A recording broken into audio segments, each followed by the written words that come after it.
Pemirsa, terima kasih pian masih bersama kami. Berita selanjutnya, Mahabarakan. Atlet POI Kalimantan Selatan sedang mengikuti Pekan Olahraga Wartawan Nasional ke-13 tahun 2022 di Malang Raya, Jawa Timur. Keberangkatannya dilepas Ketua Kontingen POI Kalimantan Selatan di ruang keberangkatan Bandara Internasional Samsudinur, Baisukan, Minggu 20 November 2022.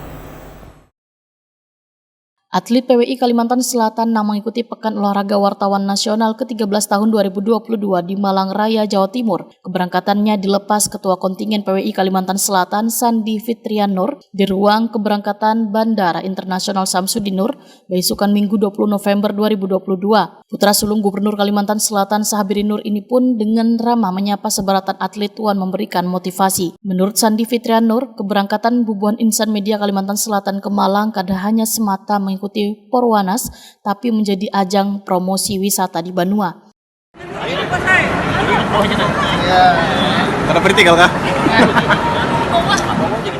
Ketua PWI Kalimantan Selatan Zainal Helmi mengajak bubuhan atlet menjunjung tinggi sportivitas selawas berlaga di Porwanas ke-13 tahun 2022 di Malang Raya, Jawa Timur. Karena selain berlomba menjadi yang terbaik, Porwanas merupakan ajang berkumpul wan bersilaturahmi bubuhan insan media. Sementara itu, kedatangan kontingen PWI Kalimantan Selatan disambut panitia penyelenggara Porwanas ke-13 di Bandara Internasional Juanda, Surabaya.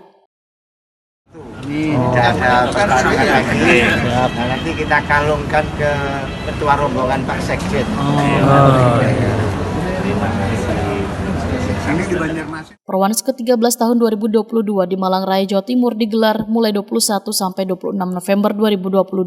Pada event olahraga 4 tahunan ini, PWI Kalimantan Selatan membawa 120 insan media yang akan turun pada cabang olahraga futsal di bawah 40 tahun dan di bawah 27 tahun, bulu tangkis, biliar, tenis meja, tenis lapangan, bridge, catur, e-sport, atletik, karya tulis, dan fotografi.